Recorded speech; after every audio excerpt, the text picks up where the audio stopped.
Muy buenas tardes, soy América Maceda. Soy Melvia Bendaño. Este es un programa creado por Feminismo Comunitario. Esto es La Mitad de Cada Pueblo. Comenzamos. Bailando y escribiendo mis letras, sigo cantando con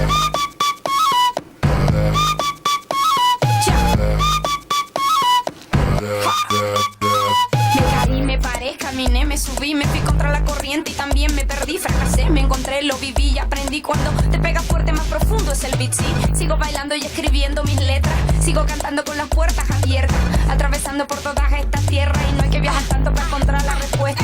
No te preocupes si no te aprueban, cuando te critiquen, tú solo di.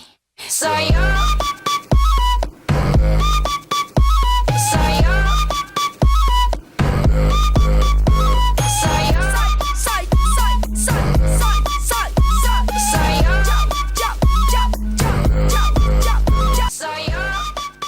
Buenas tardes, bienvenidas y bienvenidos a La Mitad de Cada Pueblo.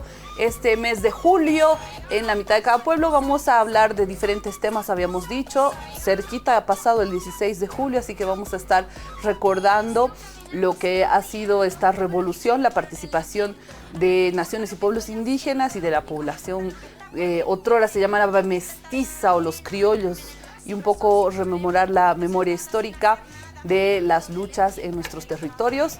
También tendremos más adelante una entrevista sobre lo que está pasando también. El 18 de julio se cerraron las listas para las elecciones 2025. El movimiento indígena originario campesino sigue proscrito.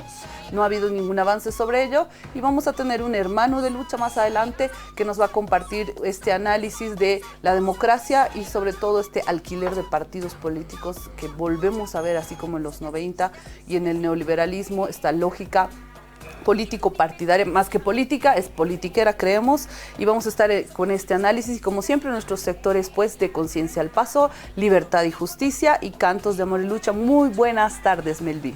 Buenas tardes, América. Apenas pasado el 16 de julio, donde conmemoramos los 216 años de esa gesta libertaria que promovió la libertad, cierta libertad de la colonia, que no ha sido una libertad completa porque, como siempre, los criollos y mestizos traicionaron una vez más a los indígenas que ya desde Túpac Katari y Bartolina Sisa habían promovido la independencia. Esta independencia que empezó con el cerco a la paz, con la posterior muerte de Bartolina Sisa y Túpac Katari, dio inicio pues a lo que fue la revuelta de los criollos y mestizos, pero con gran apoyo campesino en ese entonces, ¿no? Esta lucha fue traicionada por los mestizos, donde ellos una vez más conformaron un gobierno simplemente para favorecer a esa especie de élite intelectual y luchadora, sí, pero que dejaron una vez más de lado a los verdaderos dueños de estas tierras y los siguieron sometiendo. Sí se aprovecharon de sus luchas, sí se habló de independencia. Es desde ya en Latinoamérica la Revolución de la Paz del 16 de julio en La Paz y la del 25 de mayo en Chuquisaca son las primeras revueltas que se dan a nivel América del Sur para lograr la independencia de lo que ha sido la colonia. Pero, como decimos, aquí estamos celebrando, o celebramos ya 216 años de una manera muy deslucida, sin ninguna obra importante ni por parte del gobierno ni por parte de la alcaldía para este departamento, para esta ciudad, que tanto ha hecho por la conformación de un gobierno que sea justo con la gente que vive en él, con nuestra gente, con los obreros, con los campesinos, con los que realmente aportan a la economía nacional. No han hecho nada o han hecho muy poco, ni siquiera han sido capaces de entregar un hospital que ya fue empezado y que debía haberse concluido en 2022. Hasta ahora no lo entregan, el gastroenterológico. A nivel citadino, a nivel alcaldía, las obras están inconclusas. Tenemos un alcalde que se dedica así, baila muy bien, pero no hace mayor cantidad de cosas. En el gobierno igual no hay grandes obras, no hay nada que festejar, nada, ha sido una celebración muy fría, deslucida, con una verbena que también los jóvenes esperan, y que este año ha sido una verbena más de farra, más de descontrol y con muy poco sentido patriótico. Ese es el panorama que nos espera, y unas elecciones que se acercan cada vez más, donde la participación de gruesos sectores obreros, campesinos y clases populares están siendo desplazados, pues no se reconoce su derecho a elección. Van a haber elecciones, sí, se va a votar, hay el derecho a voto, es más, es exigido y es obligatorio, pero el derecho a elegir está siendo negado a un sector muy grande de la población, y eso es realmente preocupante, América. Así es, Melvi. Quería dar un datito antes de pasar al tema electoral sobre la ciudad de La Paz. Después de 216 años de la gesta libertaria, libertad entre comillas, porque siguen los pueblos indígenas discriminados y utilizados, el alcalde se ha dedicado a lotear los parqueos y los estacionamientos a empresas privadas en toda la ciudad. Son diferentes empresas que se están llenando los bolsillos, y que ha habido una protesta también de quienes se dedicaban a esto en esta crisis económica tan terrible en la que todo está al triple.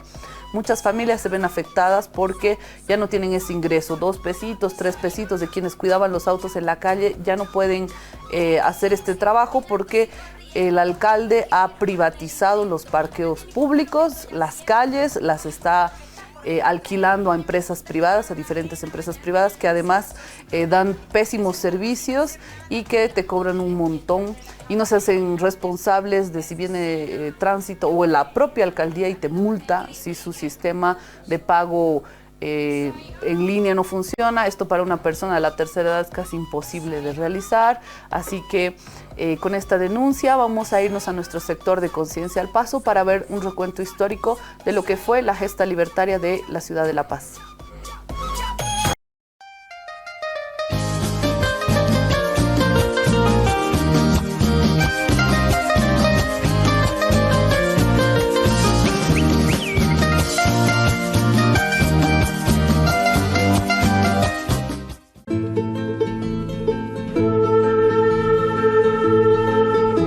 La invasión napoleónica a tierras españolas, la Revolución Francesa y la independencia de Estados Unidos trajeron vientos de cambio y libertad sobre los americanos. Los criollos que durante años habían soportado el estigma de haber nacido en el Nuevo Mundo, sin derecho a acceder a puestos públicos, cultivaron un gran resentimiento. Pero fue después del cerco de la ciudad de La Paz, liderado por el caudillo Túpac Katari en 1781, que los paceños recién empezaron a cultivar la semilla de la emancipación. Así los patriotas unieron fuerzas con mestizos e indígenas para organizar el levantamiento. El 16 de julio de 1809, mientras se desarrollaba la procesión de la Virgen del Carmen, aproximadamente a las 7 de la noche, los revolucionarios encabezados por don Pedro Domingo Murillo tomaron el cuartel de veteranos, donde pidieron cabildo abierto y depusieron al gobernador Tadeo Dávila y al obispo Remigio de la Santa y Ortega, quemando los impuestos e instaurando el primer gobierno libre de América, que fue el de la Junta Tuitiva de La Paz. Los días transcurrieron hasta el 22 de julio, cuando se le ordenó al mestizo Pedro Domingo Murillo que desempeñe el cargo de coronel comandante de la ciudad. El 27 de julio, la Junta lanzó la proclama más conocida, que en su texto declara la independencia de la colonia, siendo enviada a las principales ciudades en espera de su pronunciación y adhesión a la causa. Ante el peligro de la aproximación de las tropas realistas al mando de Goyeneche, los revolucionarios se aprestaron para la defensa marchando a las alturas de Chacaltaya, a espera del enemigo. En esta circunstancia se produjo una contrarrevuelta encabezada por Pedro Indaburo, que apresó a Murillo, acusándolo de traición. Posteriormente, repuesto el orden, Indaburo fue ajusticiado por Antonio de Castro. Poco después llegaron las fuerzas de Goyeneche, que obligaron a los patriotas a replegarse a los yungas. donde en octubre y noviembre fueron derrotados en los combates de Irupana y Chicaloma. Los primeros días de diciembre, Murillo fue apresado en el Valle de Songo. Luego fueron cayendo el resto de los cabecillas. Otros, como Castro y Lanza, ya habían sido ajusticiados. Algunos patriotas fueron condenados a prisión perpetua en las islas de las Malvinas y las Filipinas, previa confiscación de sus bienes. El 29 de enero de 1810 se cumplió la sentencia de muerte para 9 patriotas que la historia conoce con el nombre de protomártires de la independencia: Pedro Domingo Murillo, Juan Antonio Figueroa, Basilio Catacora, Apolinar Jaén, Buenaventura Bueno, Juan Bautista Zagárnaga, Melchor Jiménez, Mariano Graneros y Gregorio García Lanza.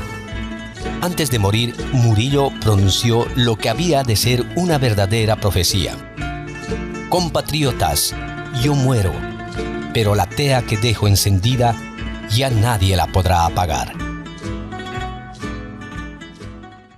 A partir de ese entonces, la luz de la tea de Murillo fue iluminando los senderos de la libertad a los pueblos de América conquistados por España.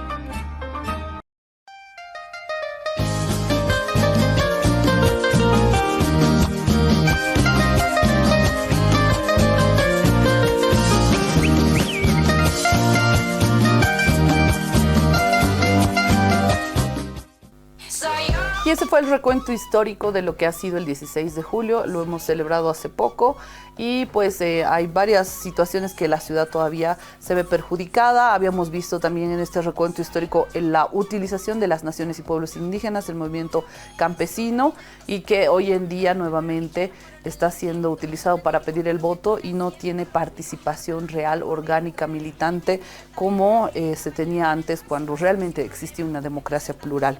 Y en este mismo marco, justamente en las demandas por democracia, en las demandas por participar dentro de un proceso electoral que realmente sea abierto, que realmente sea participativo, que realmente sea democrático como debería ser, y que hoy en día en Bolivia se está denunciando pues que no hay democracia porque el movimiento que tiene mayor votación, y así fuera que tiene poca votación, no está pudiendo participar en estas elecciones, ha sido proscrito, le quitaron la sigla, le quitaron cualquier posibilidad de alianza con cualquier sigla habilitada, inhabilitaron siglas de manera ilegal, inconstitucional, y para esto se han prestado tanto el Tribunal Constitucional Plurinacional como el órgano electoral plurinacional, y son elecciones amañadas. Gran parte de la población está diciendo que sin la participación del movimiento indígena no va a haber elecciones. Hay mucha gente, de hecho, en las encuestas, Melvi, el 27% de la población o vota nulo o vota blanco porque no tiene candidato, ¿no? Sí, y tomemos en cuenta que esas encuestas que presentan son encuestas amañadas, son encuestas que están encubriendo alguna cosa. Yo pienso que el índice de abstención o de votar nulo o blanco va a ser aún mayor, porque tenemos que tomar en cuenta que hasta hace 2 semanas tenían todavía índices más bajos, los que ahora están a la cabeza, digamos, con 18%, así, con 18% o algo así. Ahora están con 20, 21. Yo creo que eso es algo falso, que no llegan a ese nivel de votación. Y ya el que se cree el virrey de Bolivia, que ni siquiera vive aquí, ya ha dicho que está viendo la posibilidad de apoyar al candidato con mayor votación. El señor Claure está totalmente fuera de sí, él se cree dueño del país y cree que él va a poder imponernos a alguien. Veremos qué es lo que dice la realidad, veremos qué es lo que dice la lucha de nuestros pueblos, cómo se va a dar la resistencia y cómo se va a dar la lucha por lograr una democracia real, y porque además retornemos a ese proceso de cambio que tanto bien nos hizo y que extrañamos tanto. Y justamente parte de esta lucha y de esta resistencia ha sido toda la movilización de este año, el año pasado, en demanda justamente de una verdadera participación del pueblo. Producto de ello, la respuesta del gobierno ha sido la represión, ha sido la gasificación y también el encarcelamiento de muchas compañeras y compañeros, no solo líderes indígenas, campesinos, interculturales, sino también gente de base que hoy sigue en las cárceles, y vamos a conocer una historia más en nuestro sector de Libertad y Justicia. Al pueblo lo que del pueblo, porque el pueblo se lo ganó. Para el pueblo lo que del pueblo, para el pueblo liberación, liberación, liberación. Tengo 25 años y soy la hija mayor de mi familia. Mis padres no saben leer, así que desde hace años me encargo de manejar todos sus documentos y trámites. Cuido de mis papás. Pero todo cambió la noche del 4 de noviembre, un lunes que nunca olvidaré. Esa noche estábamos en nuestra camioneta, mi pareja, mi hermana, mi mamá y yo. De repente nos interceptaron un minibús y 2 camionetas llenas de policías. Nos bajaron a la fuerza y todo fue muy confuso. A mi pareja le pusieron una bolsa en la cabeza, lo golpearon y lo alejaron de nosotras. Los policías nos insultaban. Nos decían que si no aparecía el policía, nos iban a matar. A mí me jalaron el cabello y me golpearon en el hombro. A mi mamá también la golpearon. Me pusieron al lado de mi pareja y en ese momento sentí un miedo indescriptible. Intentaron violarme. Nos llevaron al puente de Pirque, donde continuaron golpeando a mi pareja. Luego nos trasladaron a Quillacollo. Llegamos como a las 3 de la madrugada. Nos quitaron nuestra camioneta, la fumigadora que llevábamos y todo el dinero que teníamos. Nos separaron y nos tuvieron todo el día sin comer. Mi familia llevó comida para nosotros, pero los policías se la comieron. Fue humillante. El 5 de noviembre nos llevaron a la laguna, cerca del cuartel de la Fuerza Aérea. Ahí nos subieron a una camioneta y nos trasladaron a La Paz. Llegamos a las 10 de la mañana. Ya llevábamos 3 días sin comer. En La Paz, por fin, nos dieron la oportunidad de bañarnos y comer algo. Pero las amenazas no pararon. Los policías seguían diciendo que teníamos que hacer aparecer al policía. A mi mamá la golpearon porque no quiso dar la dirección de nuestra casa. En La Paz las cosas empeoraron. Nos desnudaron completamente durante una requisa. El 8 de noviembre nos presentaron en televisión. Llevábamos chalecos y una policía me jaló el cabello para que mostrara mi rostro. El ministro de gobierno fue quien nos presentó ante los medios. Ahora estoy en el centro penitenciario, junto a mi familia. Nos cuidamos entre nosotras, porque no tenemos a nadie más. Mi pareja está detenido en el penal de San Pedro. La única prueba en mi contra es un contacto en mi teléfono de mi tía, que es del MAS. No entiendo por qué nos hicieron esto. Solo estábamos en el lugar equivocado, en el momento equivocado. Recuerdo que el médico de la Defensoría del Pueblo nos revisó, pero no sé si eso serviría de algo. Lo único que quiero es justicia. Quiero que sepan lo que nos hicieron, cómo nos trataron y cómo nos humillaron. No merecíamos esto. Solo quiero que mi familia esté a salvo y que mi pareja también sea liberado. Para el pueblo lo que del pueblo, porque el pueblo se lo ganó. Para el pueblo lo que del pueblo, para el pueblo liberación, liberación, liberación, liberación, liberación. Y ese fue el testimonio de una de las hermanas presas políticas que fue apresada precisamente por reclamar democracia, por reclamar la canasta familiar, por reclamar la participación del pueblo en estas elecciones. En su intento de descabezar el movimiento popular, el gobierno se ha dedicado a encarcelar a cuanta gente ha podido. Seguimos en las mismas, seguimos exigiendo la libertad para estas compañeras y compañeros, y ahora nos vamos con nuestros cantos de amor y lucha y la canción Realidades de Guara.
estás viendo.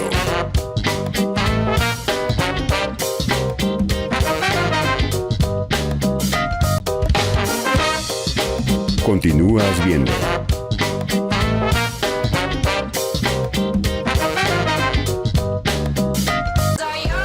Volvemos en su programa La mitad de cada pueblo y para esta entrevista de la semana nos vamos a conectar hasta Cochabamba con un hermano de lucha, nuestro compañero Héctor Udaeta, para ver también un análisis desde allá sobre las elecciones y fundamentalmente sobre esta chicanería y politiquería que hoy estamos viviendo sobre los partidos políticos, el alquiler de los partidos políticos y la democracia hoy en Bolivia.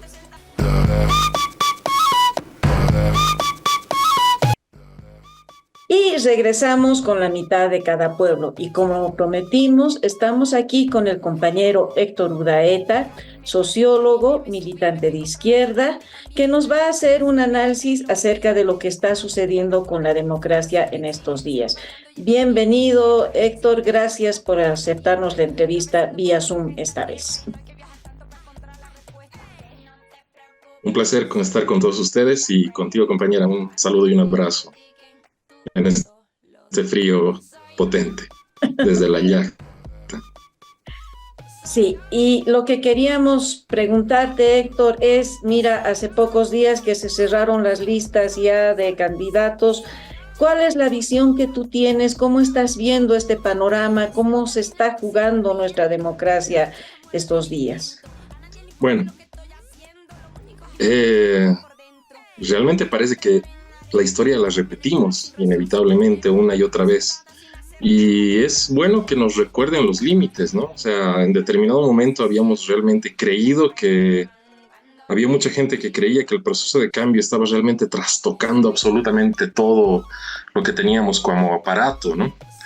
Y este momento actual nos recuerda que estamos nomás en el marco de un Estado capitalista y en el marco de una democracia liberal burguesa.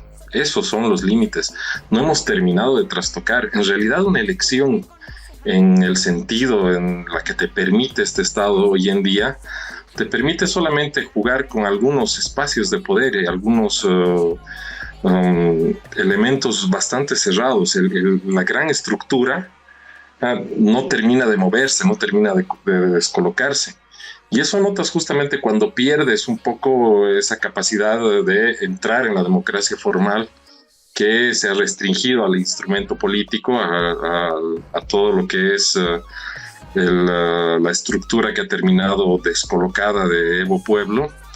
Y es porque uno está ahí, está viviendo los límites entre lo que es la democracia formal y la democracia real, material que tenemos. Se ha proscrito el instrumento y se ha evidenciado estos límites y así no se garantiza el ejercicio pleno de la soberanía popular. Es un mecanismo formal que nos está forzando a excluir a todo ese sector y dejar el poder real en manos de las clases dominantes, que es a manejar esto desde la economía, instrumentalizando la legalidad, es decir, el aparato jurídico y electoral de ese Estado burgués. Toda la estructura jurídica responde nomás a una economía dominante, a una oligarquía. Y parece que el aparato electoral, igual que lo hizo en el periodo de la banda de los cuatro, que no permitía que el ASP y que las estructuras de izquierda participen plenamente del proceso electoral, que llevó a que la estrategia sea comprar la sigla del MAS, porque no había había ese cierre maquiavélico. Nos hemos retrocedido a ese momento. Quiere decir que realmente no hemos cambiado a los sujetos, no hemos cambiado a los actores. Quiere decir que el poder real lo han seguido ejerciendo por debajo. Y realmente mucho de las transformaciones que nosotros pensábamos que estábamos avanzando, lo bueno es que no pensábamos que eran totales, ¿no? O sea, siempre pensábamos que estábamos en un proceso que había que seguir empujando. Yo creo que desde ahí, por lo menos para la izquierda, nos llega con mucho dolor pero también con esa claridad de que se tenía que trabajar aún más, de que de repente había que ser un poco más radical. Sí, todo este tiempo hemos estado en un proceso de tratar de inscribir al instrumento, ¿no?, para las elecciones, pero nos hemos visto coartados en esa libertad, poniéndonos muchas trabas, muchas cosas jurídicas que impiden que el instrumento pueda inscribirse y pueda presentar el programa de gobierno. Ante este panorama, Héctor, ¿tú crees que alguno de los partidos, ya sea de los declarados de centro, derecha, o incluso alguno de los que se autoproclaman izquierda, puedan rescatar algo del programa de la izquierda nacional, del proceso de cambio? ¿Crees que podamos continuar con alguno de los partidos que están presentes en este momento en la carrera electoral? El concepto de izquierda es demasiado amplio. Justamente eso es un problema, ¿no? Cuando decimos izquierda, a veces aparecen tanta gente que realmente no está involucrada en un proceso de transformación o que tiene concepciones mínimas sobre lo que es un proyecto emancipador, genuino, que transforme y revolucione la sociedad boliviana, no solo el aparato estatal, o sea, sino la sociedad, porque el objetivo en realidad es ahí una construcción distinta, un otro vivir bien. Entonces, algunas de las discusiones que entre los sectores populares han ido desarrollando y debatiendo para construir un programa desde lo popular, han estado absolutamente ajenos a las estructuras políticas del país, y eso es muy evidente cuando uno ve los documentos que han presentado ante el órgano electoral, porque justamente ahí más bien hay una lógica de continuidad de un Estado neoliberal. Algunos hablan abiertamente de que el modelo económico ya ha encontrado un límite, cuando el modelo económico estaba en construcción. Justamente, ¿cómo vas a encontrar un límite cuando había todavía muchas cosas que hacer? En realidad, es un modelo que nos había sacado de una crisis, que se juegan demasiado a criteriar que la economía nacional tiene que ser rescatada desde el extranjero, desde el Fondo Monetario Internacional. Hay una suerte de evaluación en ese sentido, y ahí uno ve los límites de la izquierda. Es una izquierda que está mucho más ligada al orden neoliberal, y la crisis del instrumento político de alguna forma tiene que ver con que esa izquierda era parte de la composición popular y la composición misma del gobierno. Los límites de Arce, viendo cómo manejar el aparato, cómo retomar lo que había sido el proceso de cambio, son justamente eso, son los límites de un funcionario público que no entendía lo que políticamente se tenía que hacer. Y es que tiene mucho más que ver con el horizonte y la voluntad de transformación, no tanto con una receta mecánica. Porque uno encuentra trabas, y ahí es donde demuestra cintura. En ese campo, Evo Morales fue mucho más de izquierda y mucho más revolucionario que los mejores cuadros durante los 14 años. Y ese fue uno de los problemas serios que encaramos también. Teníamos grandes compañeros, grandes partidos durante 14 años que en realidad actuaban de manera conservadora. Y la voluntad de transformación revolucionaria la tenían los compañeros campesinos. Ese es un golpe muy duro y serio para reflexionar qué estaba haciendo realmente la izquierda. Entonces, ahora que esa izquierda se recomponga alrededor de Andrónico Rodríguez, que juguetee con Morena, que esté alrededor de Eduardo del Castillo, que es la seguidilla nomás de Lucho, en realidad son esos límites, es una izquierda funcional, de funcionarios, de gente que ha empezado a hablar en términos del vocabulario neoliberal. Y para ser revolucionario hay que tratar de despojarse incluso eso. Entonces, aunque les regalemos el programa que se ha ido construyendo, que para mí todavía tenía límites, ¿cómo lo van a aplicar? ¿Cómo vas a aplicar una receta de algo que no entiendes? Es intentar cocinar sin tener los elementos o conocer ni las verduras, ni las carnes que se te van a plantear. Entonces, prácticamente vas a ir a repetir lo mismo, vamos a ver ahí un poco de continuismo, y entonces el contenido transformador de una izquierda que juguetea a decirnos, no, vamos a continuar el proceso, tratando de jalar a la población votante, nos está mintiendo nuevamente, igual que lo hizo Lucho, y es que la izquierda no es tatuarse la imagen del Che, colocarse una polera roja. El color no hace al monje, ¿no? Se trata de tener una voluntad, y aparentemente hemos llegado a un fin de ciclo. El asunto es cómo encaramos el nuevo ciclo. Sí, no creo sinceramente que sea un fin de ciclo, sino un ciclo que ha sido coartado, un ciclo que ha sido destruido, ¿no? O han querido destruirlo, porque vemos que el gobierno de Lucho Arce lo que hace en realidad es un reformismo nada más de lo que fue la vieja tarea de los neoliberales, ¿no? No ha hecho mayor cosa. Ha roto totalmente todo aquello que había hecho el gobierno de Evo Morales, todas las conquistas sociales, las nacionalizaciones, incluidos los mismos bonos tan criticados, han sido prácticamente desechados. Tomemos en cuenta, por ejemplo, que el bono Juana Zurduy de Padilla no se les está dando ahora a las mujeres embarazadas, las que no están en algún seguro.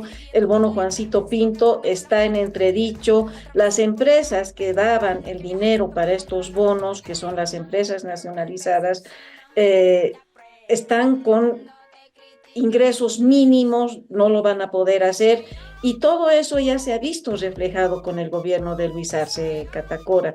Entonces ahí yo creo que el programa del MAS, del que fue el MAS el 2006 hasta el 2018, ha sido totalmente desechado, ¿no? Ha sido un proceso cortado que difícilmente vamos a retomarlo. Pese a esto, hay todavía partidos, grupos, agrupaciones como el de Andrónico, como el de Morena, que tratan de llamarse, que van a continuar el proceso de cambio, o intentan decirlo por lo menos, ¿no?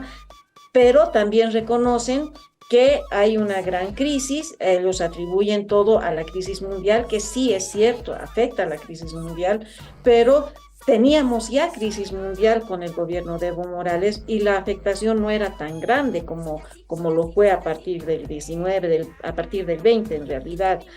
Yo creo que ahorita no tenemos ninguna agrupación ni ningún partido que se atreva siquiera a decir que va a continuar con el proceso de cambio. Podemos decir que el proceso de cambio no está siendo reconocido, no está siendo defendido en ninguno de los aspectos, y lo que estamos viendo ahora más bien es un resurgimiento de toda aquella práctica partidista de los partidos antes del 2006, donde los partidos pequeños se agrupaban en torno a una consigna de, no sé, pues de vender la empresa pública, de quitar los bonos, y entonces están todos tratando de llegar a tener la mayor cantidad de diputados, senadores, para poder llevar a cargo, para poder llevar adelante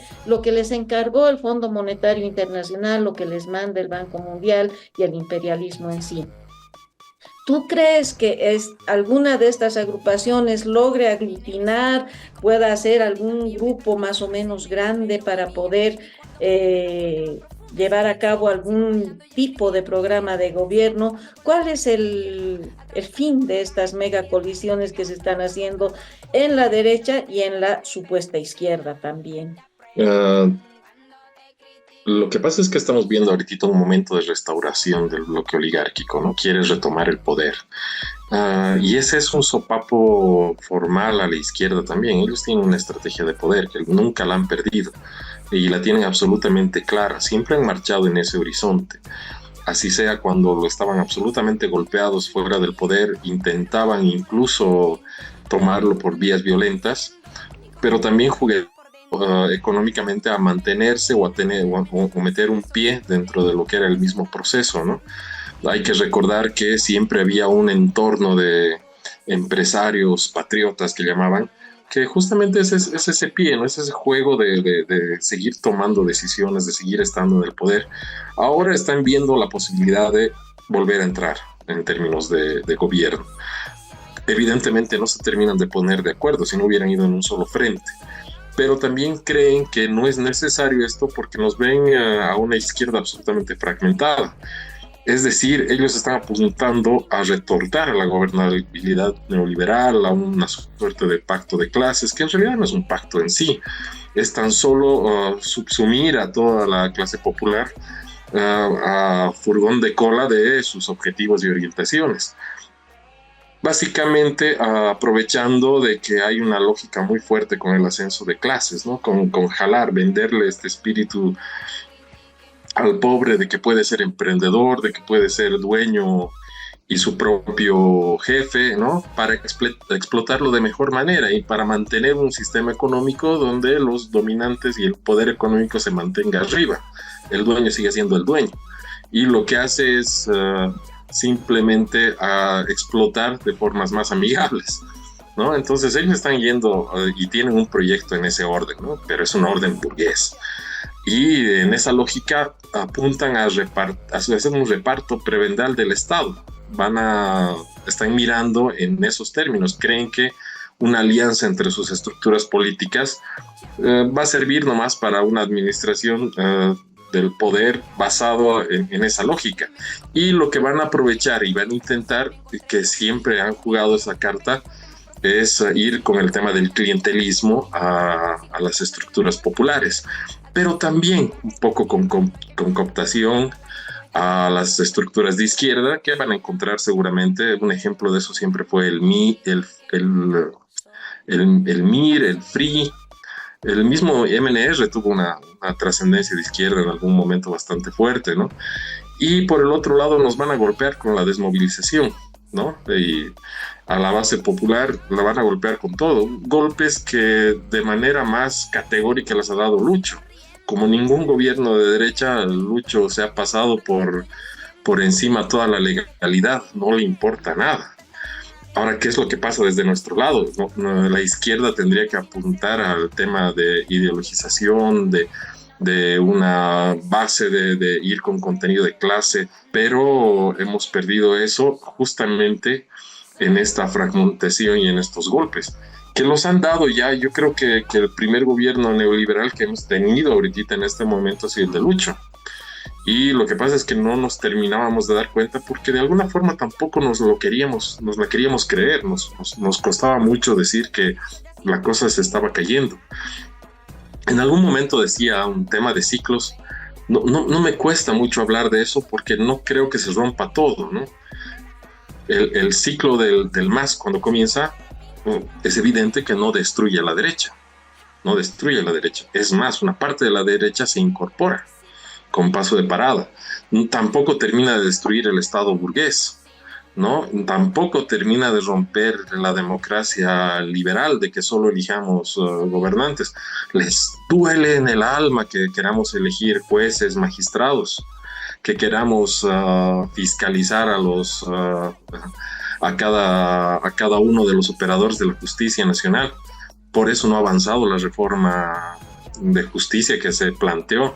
O sea, había muchos elementos más para avanzar en la democratización real de un aparato, de un Estado, de una sociedad. El problema es que nos hemos quedado con esas tareas justamente porque teníamos operadores de derecha codo a codo.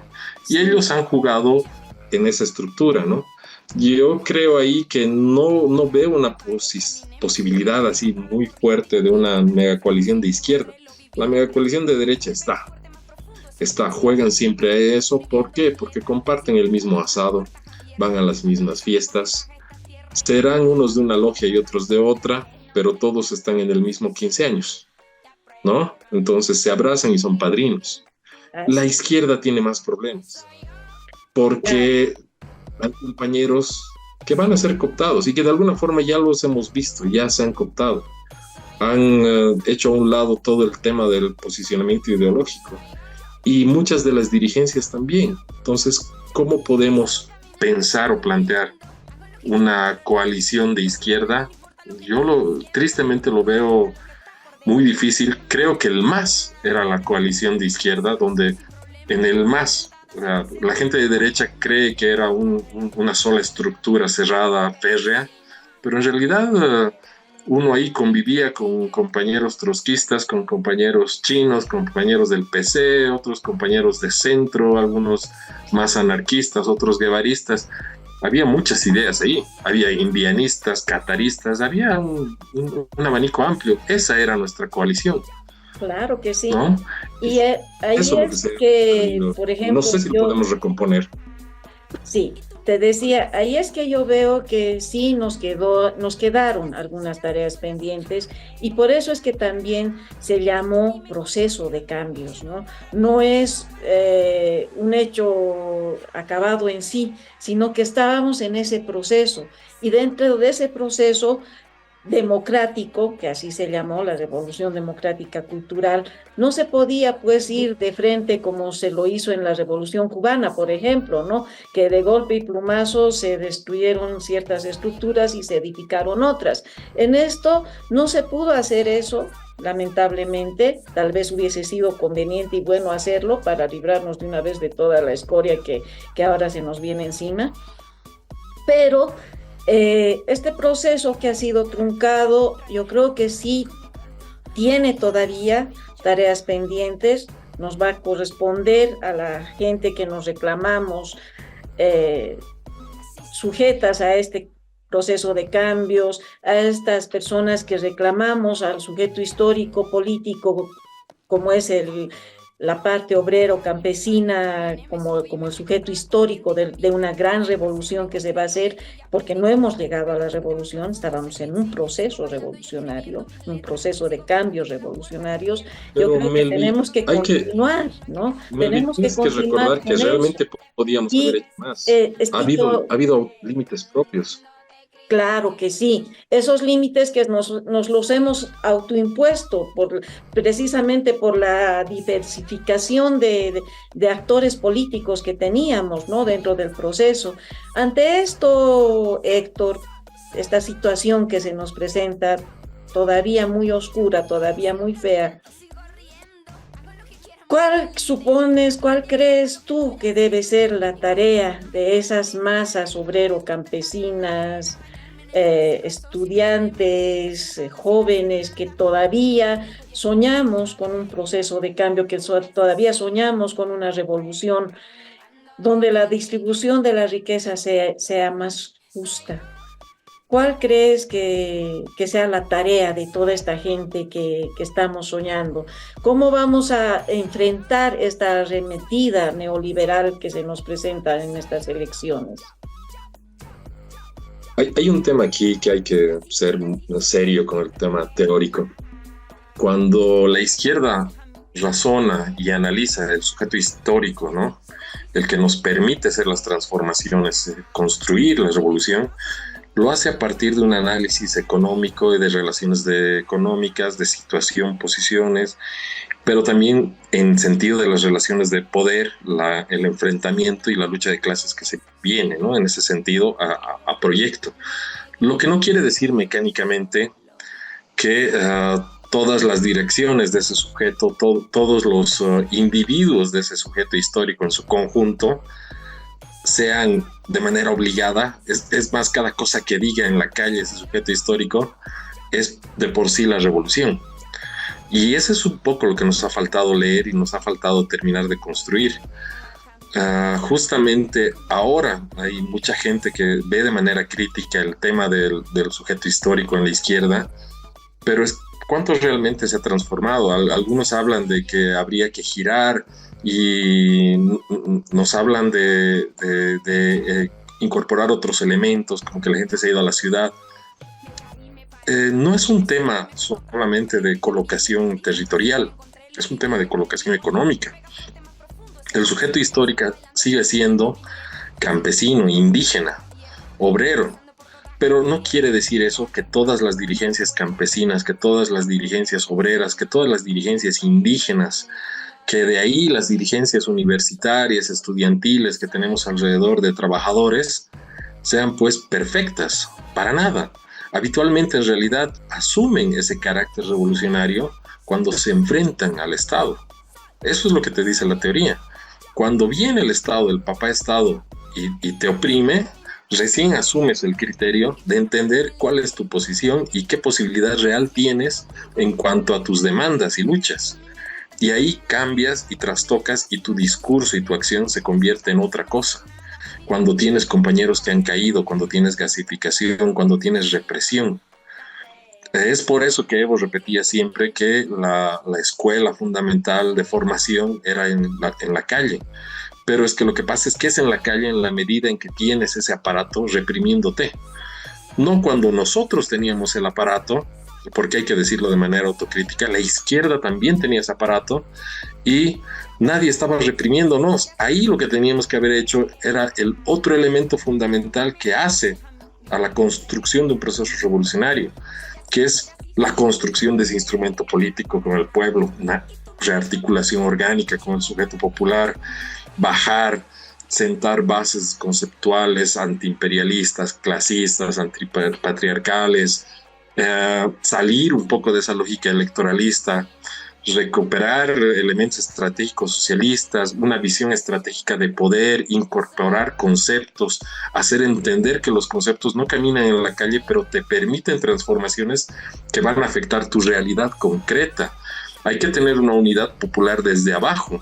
Hay que fomentar una alianza obrero-campesina, comunitaria, y de trastocar un poco esas estructuras tan firmes que se mironeaban entre dirigentes de la COBI, dirigentes de la UNICA, dirigentes de la CIDOB. Hay que tratar de jalar, volverlos a juntar, resolver esos problemas un poco con ellos en términos de movilización, no de institucionalidad, sino de autoorganización, de poder popular, territorial, recuperar resistencia, una construcción y desarrollar el poder dual que lo habíamos tenido, que lo habíamos generado en los espacios nacionales, fortaleciendo sindicatos, comunidades cooperativas, autogobiernos locales, formas de democracia directa. Nos hemos dejado meter el Estado y hemos dejado de discutir la educación política, la memoria revolucionaria. Se ha quedado como un saludo a la bandera que pasaba o que colgaba para hacer un evento, cuando en realidad tendría que ser un tema crítico, ideológico, que nos permita retomar el mito y recuperar un elemento de lucha. La acción directa es justamente eso, ¿no? Recuperar los instrumentos, los elementos, ver y mantener siempre esa acumulación de fuerzas. ¿Por qué? Porque la derecha siempre va a conspirar y nosotros tenemos que mantener el cuerpo para no decaer. Y ha sido un golpe muy fuerte ver que los otros elementos en todo este tiempo han ido siendo socavados y golpeados. Nos toca retornar a lo que decían los viejos, a proletarizarse, ¿no? Retornar a la fábrica, retornar un poco al campo. Y no sé muy bien con qué cara, porque nos hacen responsables. Y la izquierda es responsable. Sí. La izquierda es responsable. Disculpadme, Melvi, nos han venido en determinado momento con grandes compañeros de izquierda a decirnos, ahora es con la clase media. Siempre ha sido con la clase media. No, son parte del pueblo, pero eso no quiere decir que ellos tienen que dirigir. Hay una diferencia. Nosotros vamos a subir la potencia económica, tenemos que mejorar al campesino, al obrero, pero no vamos a abrazar banderas de la burguesía. Esa es la diferencia. Exacto. Ahí tienes toda la razón del mundo y podemos resumir en que lo que nos ha faltado es la formación política permanente, no apegarnos tanto a la clase media, sino más bien volver a los orígenes, volver a los campesinos, volver a las fábricas, volver a las minas, trabajar con esa gente que es la que realmente hace que este país funcione, hace que el mundo funcione, que todos tengamos alimentos, que todos tengamos todo, ¿no, Héctor? Mira, ya nos queda muy poco tiempo, lamentablemente es así en la televisión. Te agradezco una vez más el habernos dado la entrevista.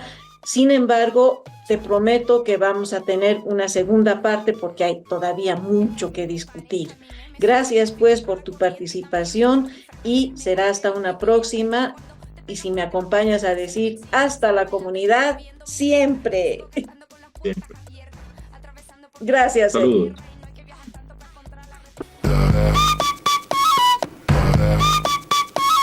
Y esa fue la entrevista con nuestro hermano Héctor Urdaeta.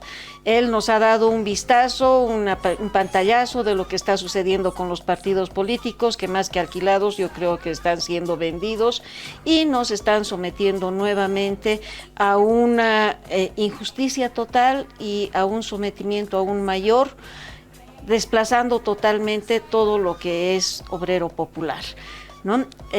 Con esto más nos despedimos hasta el próximo domingo. No se olviden de vernos en nuestras redes sociales, Facebook, Twitter, ex Twitter, Instagram, como La Mitad de Cada Pueblo, y en Facebook como La Mitad de Cada Pueblo también, y Feminismo Comunitario Avia Yala. Con esto, América, nos despedimos como siempre diciendo hasta la comunidad siempre, hasta la comunidad siempre. En la lucha venceremos, con amor convenceremos. Tú solo di, soy yo.